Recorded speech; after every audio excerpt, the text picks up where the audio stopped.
I think we have more guys on the team now that love football. That certainly helps. I think we got guys that care about each other more. They still feel like they're having fun playing and have something to prove. Dedrick Mills said an interesting thing. His quote was, "There's just a lot of negative talk on Nebraska, so we want to prove everybody wrong." I think he was talking about some of the national conversation about Nebraska. Have you sensed that guys feed off that a little bit? Does that provide some energy too, some of what people have said about Nebraska football? I hope not, because we tell them not to read anything that's out there. That has nothing to do with us, and we just need to focus on us. Thanks, Scott. Steve Sipple, Journal Star.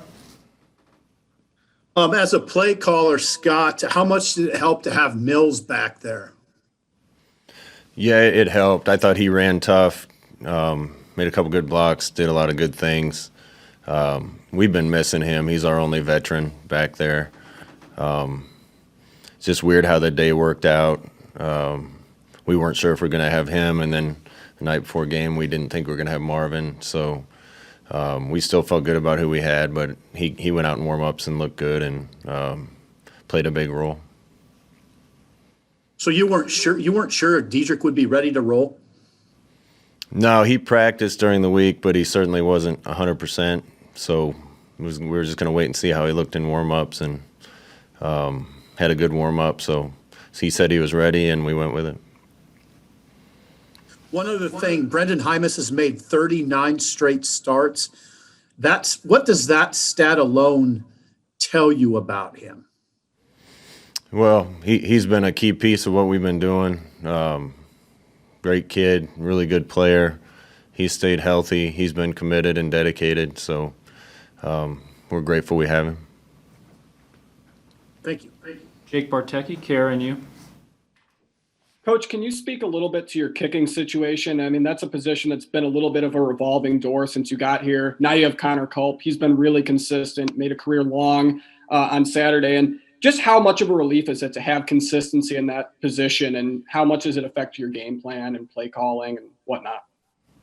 Yeah, it's big. We haven't been very good at that spot the first couple years here. He certainly gives us a guy that we can count on. I get less nervous when I send the field goal unit out there. We start thinking about kicking a field goal deep from farther out because of his range. So it gives us a lot more confidence, and glad he's a part of what we're doing. Thank you. Mitch Sherman, The Athletic. Hey, Scott, one more, or another one on Dedrick. It's pretty clear from listening to him talk how much he loves Nebraska, how much it's meant to him over the past 2 years. And obviously he hasn't been able to do some of the things in his senior year that he would have envisioned. What would it mean for you guys if you had the chance to get him back next year? Listen, I love all these seniors. Great bunch of kids that have stuck it out through a lot. But I don't want to start talking about next year. We got a big game this weekend, and we'll have all those discussions after the season.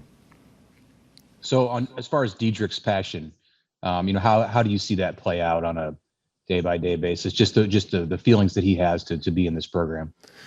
He's just always happy. Always has a smile on his face. Is always positive to be around, and I think that impacts the rest of the team in a positive way. Just such a likable guy and good teammate, and does whatever he needs to do for the team. Do you have anything on Miles Farmer? Anything new? Yeah, Miles had surgery. We won't have Miles the rest of the year, but the long-term outlook is good. Evan Bland, World-Herald. Hey, Scott, a lot of the players today are talking about how do you respond to a win, obviously better than they did after the Penn State game. What have you seen from those guys these last couple of days, and what's been that lesson about how you come back from a win as opposed to a loss? Well, you got to learn from a win and learn from a loss. I've really seen our habits and a lot of things around the building get better the last couple weeks. Coming off a win, you got to double down on that, do even more of it. Make sure you're focused. Focus is good. Your practice habits are good. Your effort's good. And I expect the guys to respond well this week. Parker Gabriel, Journal Star. Hey, Scott, sort of a maybe minutia, but should Austin Allen have done something differently on the chop block that he got called for? It was sort of you use your tight ends in motion like that a lot. He's made that block a lot of times. I'm just curious what you saw when you watched that one back. Yeah, we kind of got to get clarification on that because I'm a little hazy too. They kind of gave me two different explanations, and we'd practiced. That being said, we'd practiced staying up on that block and just kicking out all week. Austin played a really good game. He's had a great season. We'll get that fixed as a coaching staff. And then my other question is, at this point in the season, is there any chance that you'll have Omar Manning back in the receiver rotation at this point, or is his season over? I couldn't say for sure, but we just got to get him healthy, and he's going to make us a better team when he's out there. Sean Callahan, Husker Online. Hey, Coach, what can you talk about Minnesota here, or say about Minnesota when you watch them? Obviously, the situation, they've been out 2 weeks in a row. How tough would that be to kind of manage as a coach and then come back and potentially play here this week? They're going to be fresh and ready. I'm sure they've had time to look at us. I feel bad for them that they've had the COVID cases that they've had. That's tough. It's just a tough year. They whipped us last year up there. Did a great job with game plan, coaching, and playing, and certainly got the better of us. I think our guys are anxious to play. I'm sure theirs are too. And then week 9, Coach, you guys will be playing a game.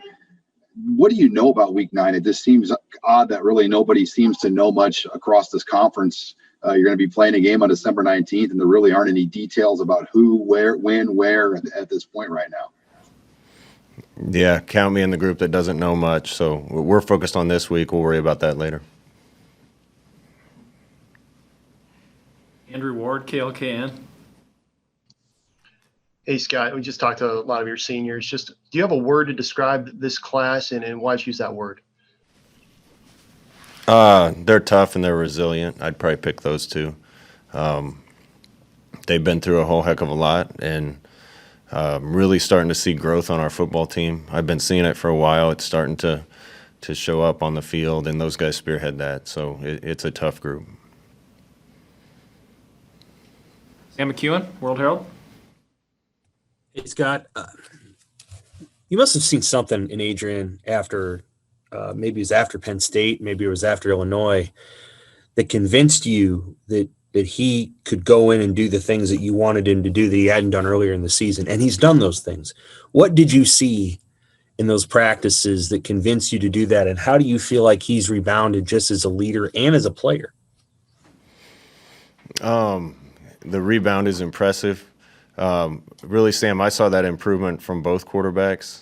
When I told them it was a competition going into Iowa game, both of them had exceptional weeks of practice that week, and we played both of them. Our plan was to play both, and the same this week. I think they've just been practicing better.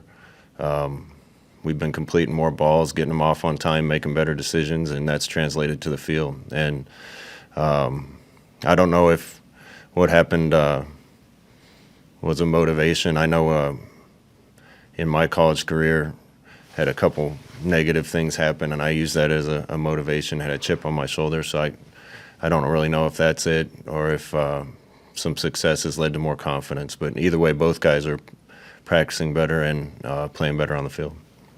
You in the last couple of weeks have leaned more on, best way to put it is walk-ons, Levi Falk and Oliver Martin. I know he's a scholarship guy from another school, but Oliver Martin, Levi Falk, Wyatt Lever.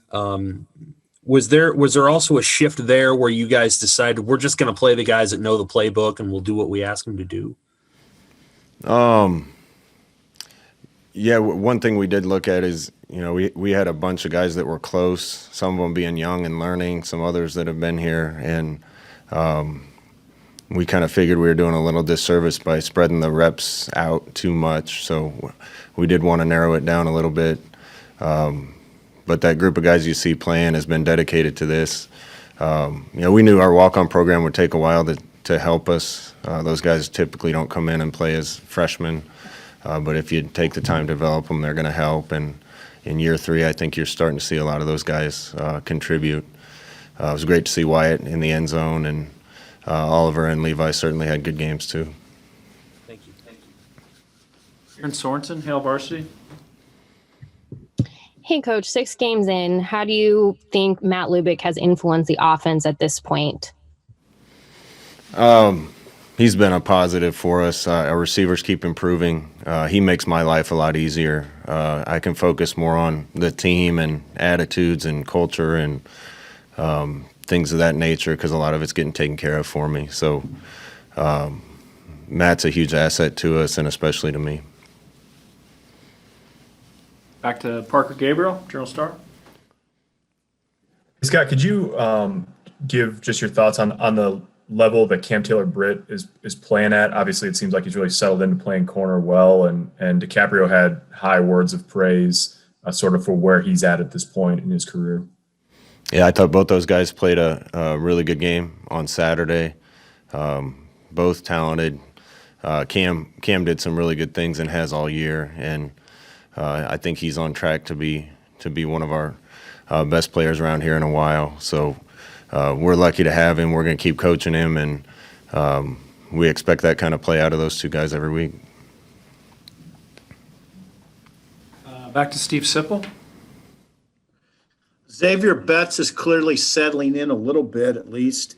Where has he made the most progress in the last couple of weeks? It's just knowledge, Sip. I mean, he's a freshman. He's coming on. He's talented. He just had to get comfortable with everything, know the signals, know the plays, know the details, know the routes. Still made a mistake here and there. Ran one wrong route on Saturday. Didn't end up costing us. But he's a special player when we get him the ball. So we got to keep bringing those guys along. And said it a bunch. We have a lot of players like that really could have benefited from spring ball, fall camp, non-conference schedule, all those things. And they didn't get the luxury of any of that. So we're working overtime to try to get those guys more and more comfortable with what we're doing. And I think they've been improving every week. How would you characterize Xavier's practice habits on a daily basis? He practices hard. He goes out and does his job. Doesn't look like he's running sometimes, and he's still running fast. But he doesn't have any idea how good he can be if he stays on track and has good habits and works hard. And we're going to try to convince him of that and show him how that's done. Thank you. Time for 2 or 3 more. Kevin Suits. Coach, this is the 7th straight week you're going to play at 11 a.m. And I ask this question just because so many fans talk about it. What are your thoughts on playing in the morning game? And then I guess additionally, what is the preferred time from a team's perspective to play on Saturday? I think we all enjoy the 11 a.m. games. We're a morning practice operation anyway. So our guys are used to getting up and getting started. And certainly, especially on road games, it's better to get home early than be flying home late at night. So we win enough games down the road. Maybe we get moved to some other slots, but right now we're just anxious to play whenever they post the time. Mitch Sherman, The Athletic. I know you talked last year after the Minnesota game quite a bit about physicality. What kind of a role did that game in particular play in the program and helping everybody recognize what exactly was needed in they just out physicaled us. They executed better. They played harder than us. They beat us, and we can't let that happen. We got to do everything we can. They're really good in the run game. They run right at you and run mid zone, and have RPOs that a really good quarterback throws off that. And the running back is one of the best that we'll see. Really good player. So we got to be ready for that on defense, and got to try to establish a run game on offense. And that doesn't change week to week, but these guys really demand it out of you when you play Minnesota. Finish up with Coach. Back to Sam McEwen. Hey, Scott, I know you don't want to count your chickens before they hatch, but signing day is in 9 days, I guess. And based on what we've heard, there's a lot of guys that are planning to enroll early. And I'm curious, knowing what you know now about COVID, and the environment that athletes are going to come into, are you going to ask players to really think about whether they want to enroll early, or are you comfortable with all of them coming and knowing ahead of time that it's going to be a little bit different than, say, high school? We're comfortable with them coming early, Sam, and this goes all back to what we said at the beginning of the season, that this isn't the only place. Our campus isn't the only place with the COVID problem. Those kids have an opportunity to get exposed to it no matter where they are, and in fact, we've had so few cases since the season started because our players are being disciplined, doing the right things. We have them in a safe environment, and I really, like I said before, think this is the safest place for them. So I don't think that's going to be any different for a freshman coming in. And I feel comfortable with them coming and would encourage them to come if they want to.